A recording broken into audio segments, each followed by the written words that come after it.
오늘은 우리가 어머니 주일로 드리기 때문에 가족에 대한 주제로 말씀을 좀 하려고 합니다. 오늘 주시는 말씀을 통해서 저는 특별히 우리 교회가 앞으로 우리 지역사회에서 무엇을 또 어떤 일을 해야 할지 고민해보는 이런 시간이 되기를 바라고요.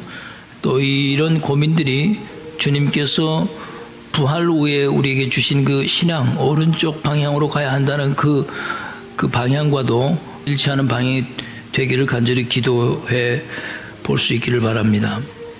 잠시 기도드리겠습니다. 하나님 감사합니다. 오늘 주시는 말씀을 통해서 우리 여성들이 가족을 위해서 헌신하고 수고할 때 힘을 잃지 않고 용기를 잃지 않도록 무엇 때문에 우리가 이렇게 해야 하는지를 분명히 깨닫는 귀한 시간이 되도록 주님 축복해 주옵소서.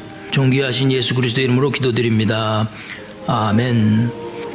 2002년도인가 그 한국 정부에서 추진했던 그 금관산 이산가족 상봉이라는 그런 프로그램이 있었습니다. 비록 지금은 그것이 끊겼지만은 이제 앞으로 계속 되지 않을까 그런 희망도 가져봅니다. 2002년도 때 여러 사람들 중에서 기자들의 관심을 모았던 분들이 계십니다. 52년 만에 헤어졌다 다시 만나게 된 그 정귀엽 할머니와 임한원 할아버지가 계셨습니다. 정귀엽 할머니는 19살 때 당시 18살이었던 그 임한원 할아버지에게 시집을 오게 됩니다. 임한원 할아버지는 고향에서 결혼을 하고는 서울에서 혼자 대학을 다녔는데 6.25 전쟁이 터진 후에 소식이 끊겼습니다. 소문에는 다른 여자와 북으로 도주했다는 말까지 들렸습니다. 얼마나 그 정귀엽 할머니 마음이 상했겠어요. 남편이 북으로 떠나고 난 후에 하나밖에 없던 아들도 4살 때 병으로 그만 죽고 말았습니다. 남은 사람은 시어머니 한 분뿐이었습니다. 정귀엽 할머니는 그 50년이 넘게 혼자 그 시어머니를 모시고 반세기를 살아왔습니다. 금감산 상봉 때 기자가 할머니에게 이렇게 질문을 했어요. 할머니, 그 얼마 같이 살지 않고 북으로 가버린 남편에게 무슨 정이 남아 있습니까? 할머니가 말을 합니다. 같이 산 횟수는 고작 4년이고 별나게 잘난 위인은 아니어도 그 남자가 나의 첫사랑이요. 그렇게 말을 했어요. 기자가 다시 묻습니다. 아내와 자식 그리고 어머니를 버리고 북에서 다시 재혼한 결혼한 남편이 괘씸하지 않으십니까? 그랬더니 정귀엽 할머니가 이렇게 대답을 합니다. 뭐 시국이나 북쪽 제도 때문이겠지. 그 사람 마음이 그랬겠어? 봐, 자기도 양심의 가책이 얼마나 되었으면 내 앞에 와서 무릎 꿇고 눈물을 흘렸잖아. 그러면서 할머니는 이렇게 말했습니다. 내 인생 좋아라 하고 늙은 시어머니를 내버리고 갈 수는 없었어. 그 시어머니는 6년 전에 돌아가셨지. 기자가 계속 질문을 합니다. 할머니 인생도 있지 않습니까? 다시 결혼하시지 그러셨어요. 재혼은 생각 안 했어. 남자 품이 뭐 그렇게 좋을 게 있어? 사람은 개나 돼지가 아니야. 이왕 사는 것 사람답게 살아야지. 그렇게 말을 했습니다. 남편과 자식 없이 반세기를 넘게 시어머니를 모시고 살았던 정귀엽 할머니께서 기자들 앞에서 그때 하신 말씀입니다. 그리고 52년 만에 그리던 남편을 만난 후에 한많은 반세기의 삶을 마음에 담고 울면서 그 남편을 다시 북으로 돌려보냈습니다. 그리고 살아서 통일된 후에 다시 만나자. 그렇게 말을 남겼습니다. 정귀엽 할머니는 제가 이 말씀을 준비하면서 다시 기사들을 쭉 찾아보니까 정확한 기사가 나온 건 없지만 한 기사에 얼마 전까지 살아계셨고 약간 치매 증상이 있다는 소식을 제가 알게 되었습니다. 참으로 이런 이야기들은 우리의 가슴을 짠하게 하는 이야기들이죠. 자, 도대체 무엇이 정귀엽 할머니로 하여금 이런 한많은 희생적인 삶을 살도록 했을까 한번 생각을 해볼 필요가 있죠. 다른 신문 기사에 보니까 정귀엽 할머니는 자신을 넉새, a bird without spouse, 짝이 없는 새를 넉새라고 그럽니다. 50년 동안 넉새처럼 아무도 없는 빈 둥지를 시어머니 한 분 모시고 가정을 지켰다. 그렇게 표현을 했어요. 남편도 자식도 없이 무엇으로 도대체 가정을 지켰단 말인가? 정기업 할머니가 지킨 가정은 사람이 아니라 그의 마음이었습니다. 비록 사람은 없었지만 마음으로 가정을 지켜온 겁니다. 북으로 가버린 남편을 향한 마음, 먼저 보낸 아들을 마음에 품었습니다. 그리고 시어머니를 섬기며 마음으로 가정을 지켜온 것입니다. 정기업 할머니를 통해서 여러분과 내가 배울 수 있는 것은 사람은 살면서 지켜야 할 도리가 있고 사람의 본분이 있다는 것을 우리는 깨닫게 되죠. 근데 오늘 성경 본문 여러분이 교독 때도 읽으셨고 제가 낭독해서 읽은 이 룻기 1장 전체를 보면 이 성경에도 정규입 할머니처럼 한많은 삶을 살았던 나옴이란 여인에 대해서 기록을 하고 있어요. 그리고 그녀의 삶도 이 정규입 할머니처럼 빈 둥지였다고 성경은 밝히고 있습니다. 오늘 본문 룻기 1장 21절 말씀을 한번 보시겠습니다. 우리 함께 읽겠습니다. 내가 풍족하게 나갔더니 여호와께서 내게 비어 돌아오게 하셨느니라. I went out full, but the Lord has brought me back empty. 지금 성경은 빈 둥지만 남은 한 여인의 가정을 소개하고 있어요. 처음에는 빈 둥지가 아니었었어요.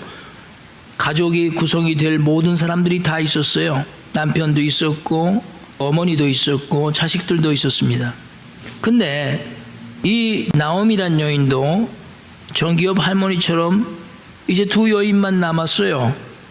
이 가정의 시어머니 이름이 나옴이었고 며느리의 이름은 그 유명한 룻이란 여인이었습니다. 그들의 이야기는 여러분 뭐 다 알다시피 유대 베들레헴 땅에 큰 흉년이 들었어요. 사람들은 견디다 못해서 생존을 위해 베들레헴을 떠나 다른 이방 지역으로 이주하기 시작했습니다. 그 중에 엘리멜렉이라는 사람이 있었는데 부인 나오미와 두 아들을 데리고 이방 땅인 모압 지방으로 이주를 하게 됩니다. 사실 이민을 간 거죠.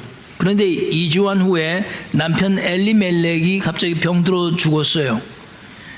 갑자기 남편이 죽자 나오미는 두 아들을 의지하면서 오랜 세월을 살아왔습니다. 10년 정도를 그렇게 살았다고 성경은 말씀하고 있잖아요. 근데 10년 정도 지난 다음에 그 두 아들도 모두 죽었습니다. 죽기 전에 다행히 그 두 아들 모두가 장가를 가서 모함 여인들 아내로 받아들인 상태였어요. 그러니까 아내들만 남겨놓고 죽은 겁니다. 아들들도.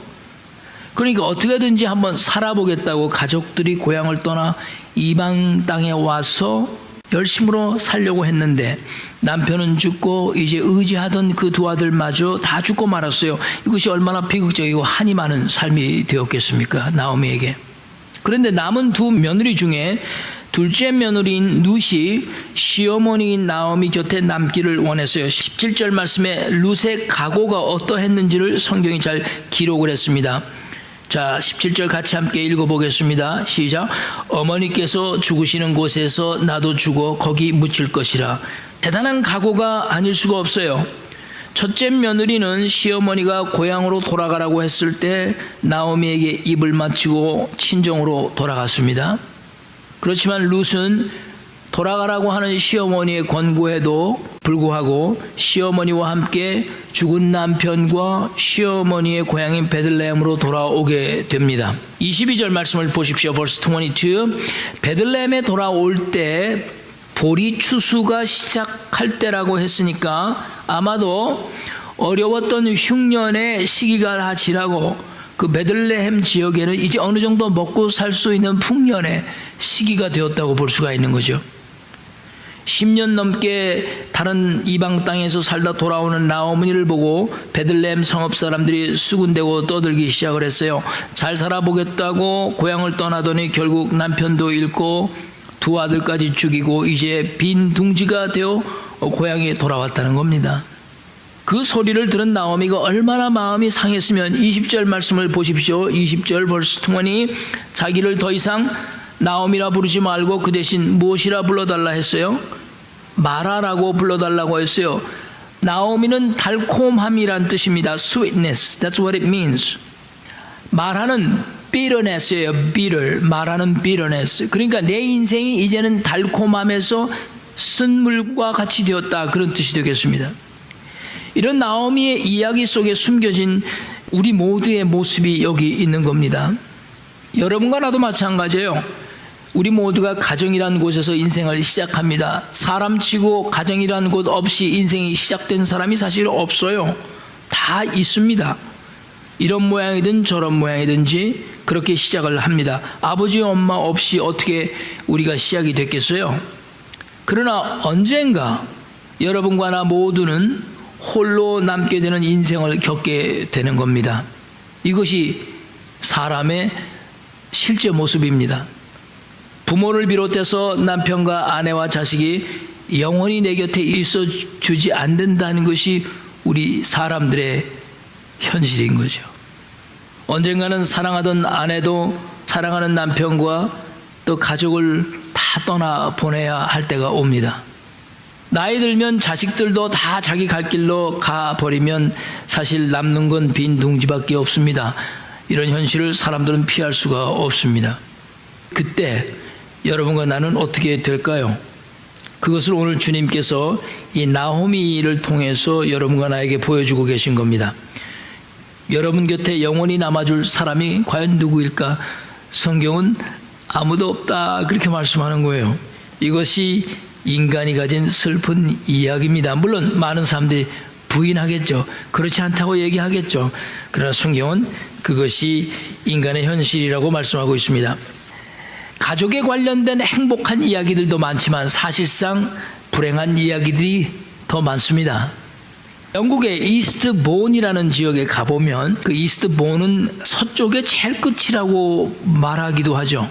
그래서 예전에 지구가 둥글지 않다고 생각했을 때는 거기가 지구의 끝이라고 생각했던 적이 있었습니다. 그 이스트본에 가면 자살의 명소로 잘 알려진 비치 헤드라는 곳이 있어요. 2009년에 런던 경찰은 이 비치 헤드에서 3명의 시신을 발견하게 됩니다.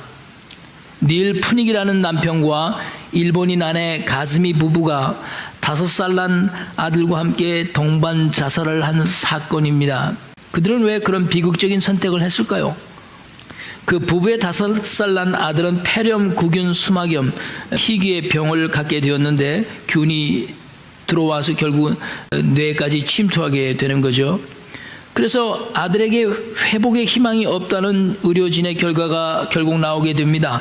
병원에서 집으로 돌아온 부부는 어린 아들이 점점 죽어가는 모습을 보는 고통을 참지를 못했습니다. 그래서 아들을 등에 업고 두 부부는 비치 헤드 절벽 아래로 모두 함께 투신했던 겁니다. 그 남편과 아내에게, 그 부부에게 가정이라는 것은 그 5살 난 아들이 전부였기 때문입니다.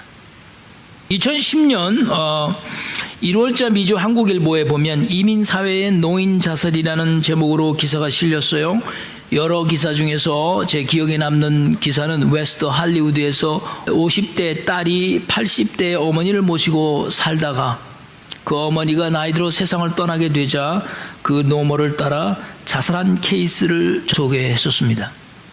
그 딸은 반세기를 넘게 시집 안 가고 어머니와 단둘이 서로 의지를 하고 살았어요. 그러다가 어머니가 나이 들어 사망하자 딸은 그 곁에서 며칠을 지내다가 어머니를 따라 자신의 생을 스스로 마친 그런 슬픈 이야기입니다.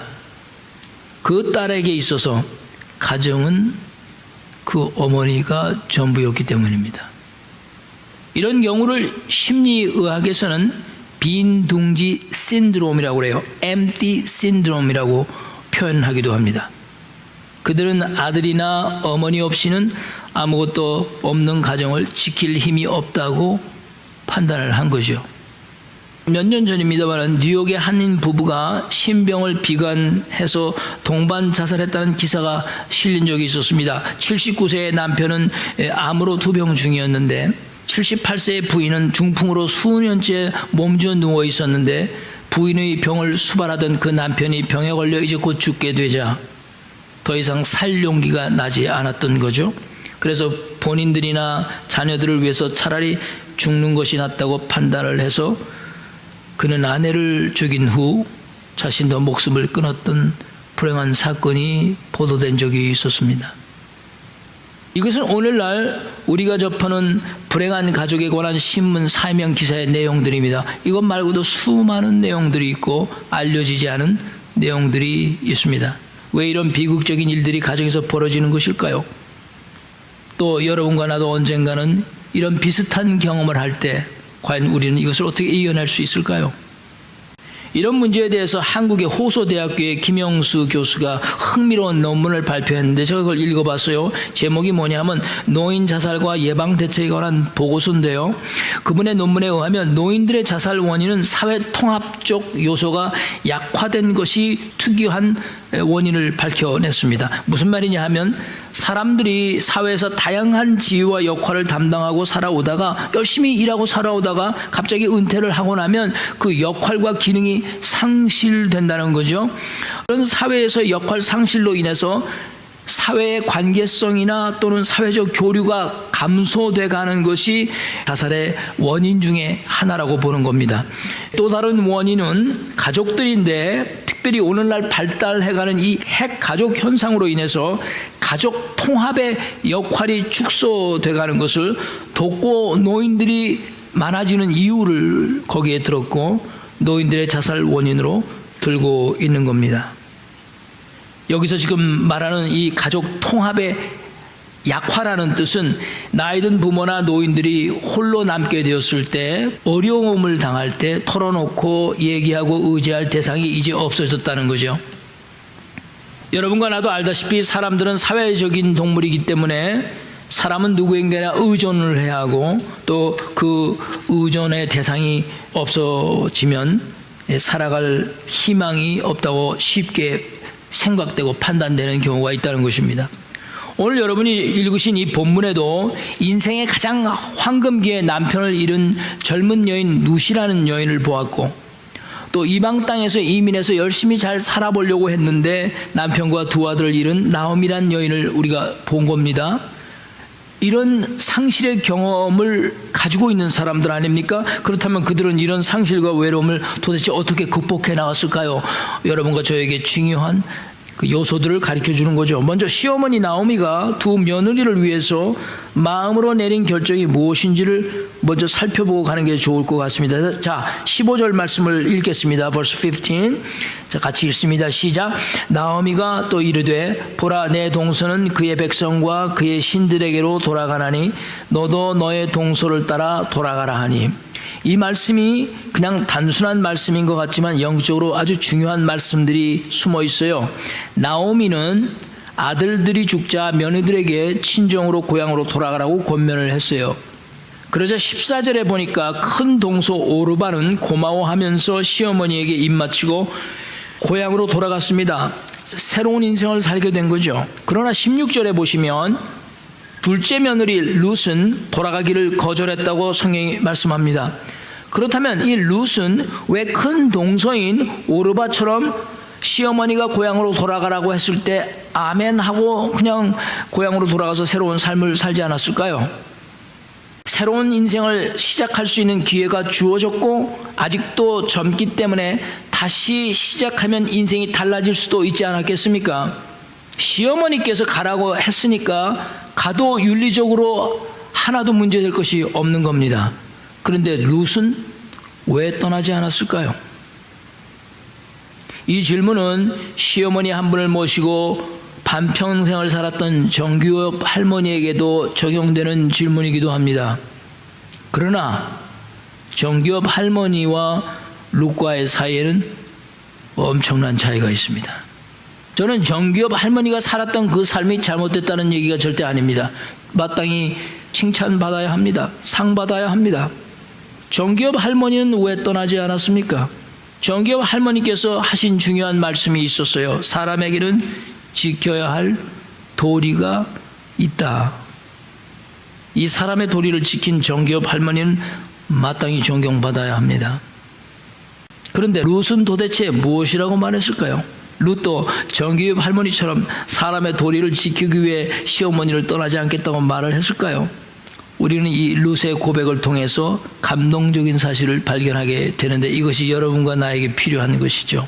자, 그녀가 시어머니를 떠나지 않은 이유를 오늘 본문 16절과 17절에서 밝히고 있습니다. 룻이 이르되 내게 어머니를 떠나며 어머니를 따르지 말고 돌아가라 강권하지 마옵소서. 어머니께서 가시는 곳에 나도 가고 어머니께서 머무시는 곳에 나도 머물겠나이다. 어머니의 백성이 나의 백성이 되고, 자 여기서부터 중요한 말씀입니다. 시작. 어머니의 하나님이 나의 하나님이 되시리라. 할렐루야. 여러분과 저는 지금 성경에서 등장한 모든 여인들 중에서 가장 위대한 여인 그 둘 중에 하나를 만나고 계시는 거예요. 다른 하나는 누굴까요? 마리아였습니다. 그리고 그 다른 하나는 룻이죠. 하나는 구약의 여인이었고 하나는 신약의 여인이었어요. 이 두 여인은 예수 그리스도의 탄생에 가장 중요한 역할을 한 사람들입니다. 룻은 다윗을 낳는 기초를 쌓았어요. 마리아는 메시아 예수 그리스도를 낳는 역할을 한 여성입니다. 이 두 여성은 예수님께서 이 땅에 오시는 데 있어서 하나님의 온전한 구원을 위해서 하나님이 계획하신 말씀이 육신이 되어라는 이 말씀을 이루어 드리기 위해서 하나님으로부터 축복받은 선택된 두 여인이었던 것입니다. 그러니까 여성이 절대적으로 하나님의 구원에 필요한 존재고, 여성 없이 하나님의 뜻이 이루어질 수 없는데도 오늘날 여성을 무시하는 교회들도 많고 사람들 많잖아요. 자, 룻은 지금 자신이 시어머니를 떠나지 않은 이유를 어디에 두고 있는지 여러분과 나는 지금 분명히 알게 되었습니다. 룻은 시어머니를 홀로 두고 떠나지 않은 이유는 시어머니를 홀로 두고 가기가 너무나 불쌍해서라든지 아니면 인간의 도리 때문에 그 인간의 본분을 다하기 위해서 시어머니를 떠나지 않은 것이 아닙니다. 룻이 떠나지 않은 이유는 누구에게 있습니까? 하나님에게 있는 겁니다. 15절 오르반을 보십시오. 오르반은 자신의 백성과 자신이 섬기던 누구에게로 돌아갔다고 밝히고 있죠? 신에게로 돌아갔다고 밝히고 있잖아요. 내 동서는 그의 백성과 그의 신에게로 돌아갔는데 너는 왜 네가 섬기던 너의 신에게로 돌아가지 않으려고 하는 거냐? 얼마나 대조적입니까, 여러분? 그러나 룻에 대해서는 성경은 분명하게 어머니의 하나님이 누구의 하나님이 되었다고 그랬어요? 나의 하나님이 되었다고 고백을 했어요. 다시 말해서 어머님 때문에 내가 하나님을 알게 되었고, 어머님 때문에 내가 그 여호와 하나님을 믿게 되었습니다 라는 뜻입니다. 어머니가 가지신 신앙이 이제는 나의 신앙이 되어버렸습니다. 그 뜻입니다.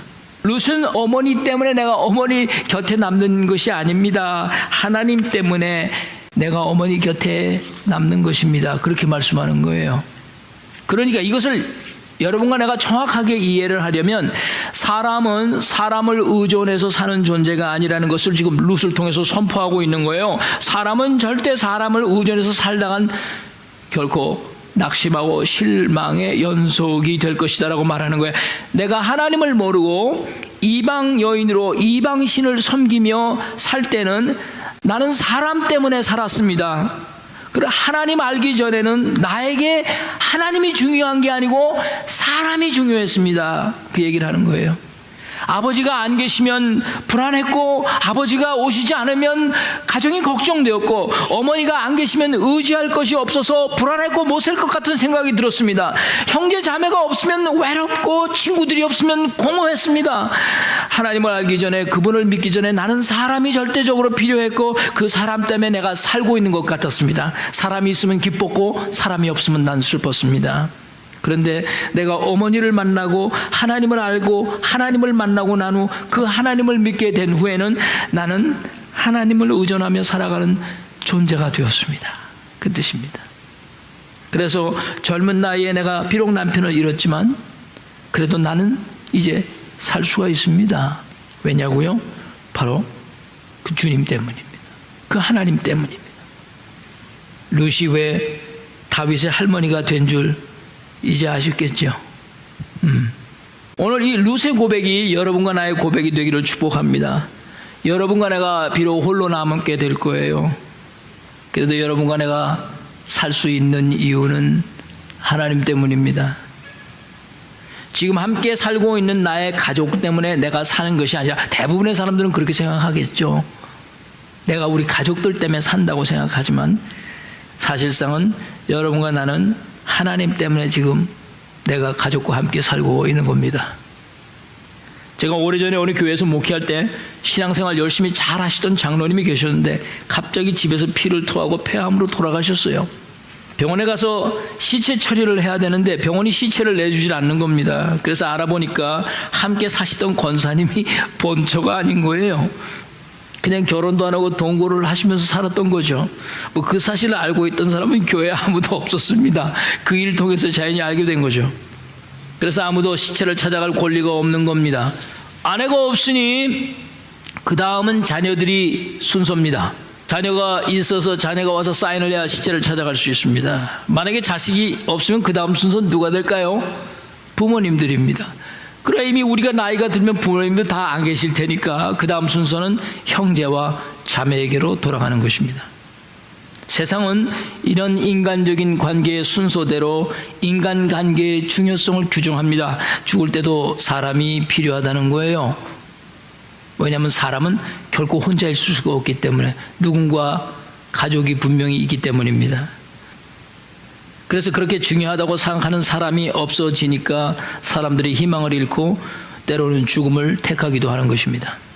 어머니가 죽자 3일 동안 어머니 곁에 있던 딸이 왜 어머니를 따라 죽었을까요? 그는 어머니 때문에 살았기 때문입니다.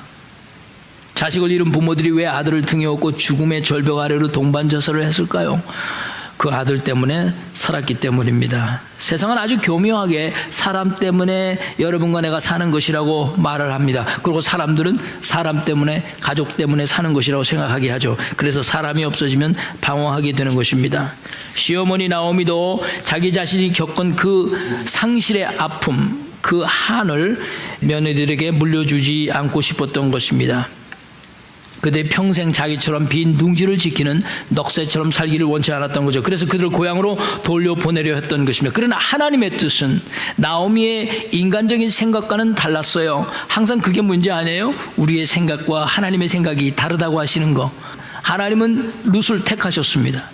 룻은 그 시어머니보다 더 큰 믿음을 가진 여인이었어요. 나오미도 위대했지만 룻은 더 위대했던 겁니다. 그 룻의 마음은 바로 사람이 아닌 하나님을 믿는 마음이었어요.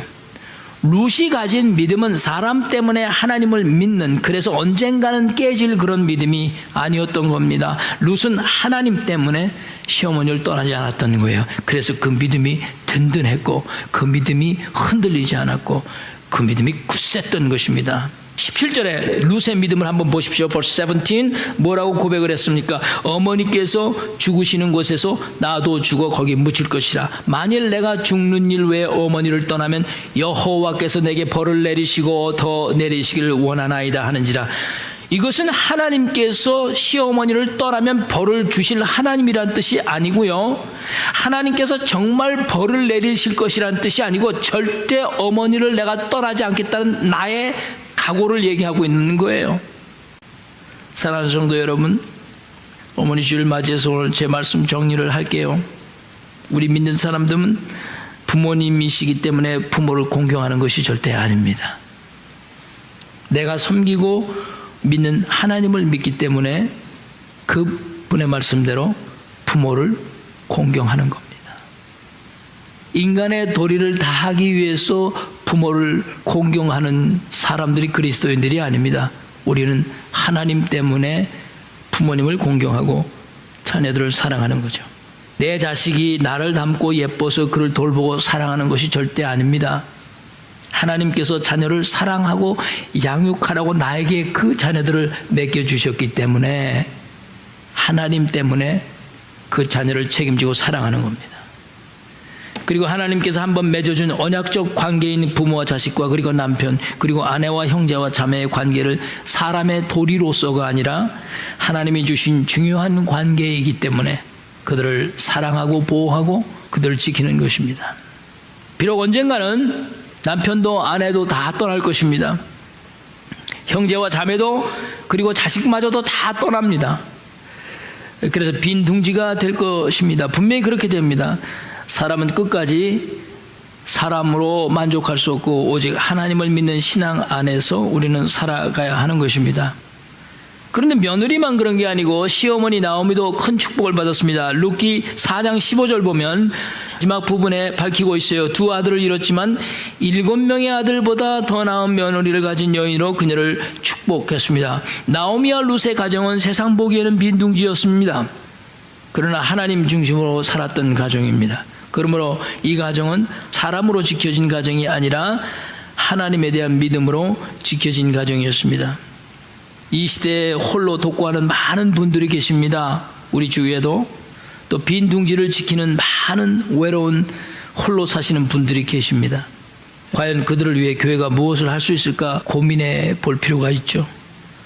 건전하고 아름다운 가정을 만들기 위해 그리스도 예수 안에 있는 믿음으로 진정한 마음의 대화와 돌봄이 넘치기를 간절히 바랍니다. 하나님 때문에 가족을 지키고 가족을 사랑하고 또 그래서 각 가정마다 하나님을 향한 굳센 믿음과 또 그분의 충만한 은혜가 여러분 가정에 충만히 넘치시기를 주의 이름으로 간절히 축복드립니다. 우리 기도하십시다.